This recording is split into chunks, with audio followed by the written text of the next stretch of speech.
Admit it, you've probably done it. You picked up your phone to read or send a text while driving. You've done it, but it's illegal and it's dangerous. But many of us think we can text and drive safely.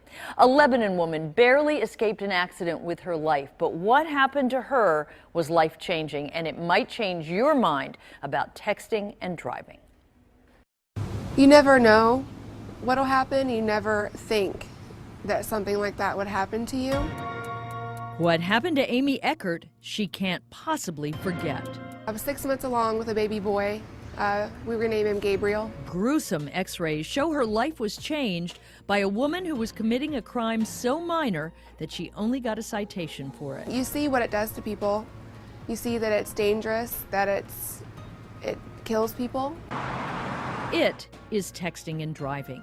Eckert, who graduated from Mason High School and lives in Lebanon, has metal in every limb after being hit by a woman paying attention to her phone and not the road. And she swerved left of center and hit me head on.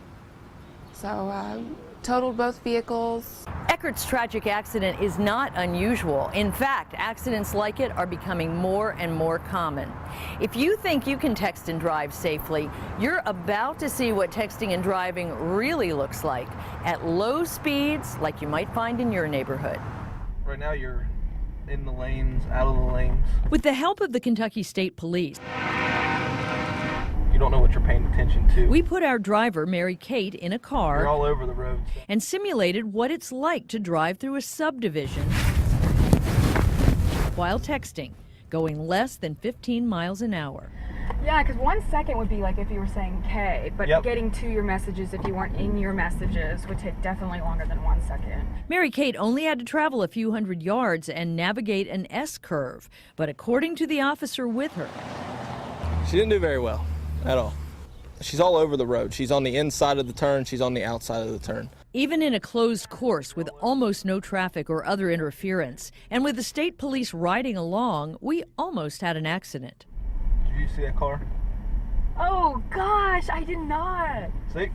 Didn't I even did see that not. car. That's so bad. It's comparative to a drunk driver, a DUI. Forgiving someone's hard to do when it's changed their life forever. Eckert also lost her leg, went through more than 20 surgeries, and can't have children. You know, you could kill somebody, you could go to prison for it, you could, you know, change the rest of your life in that 1 second.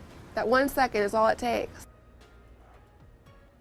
Gives you something to think about. 9 out of every 10 adults now have smartphones. One of the reasons we're seeing even more accidents is that we're all connected to this.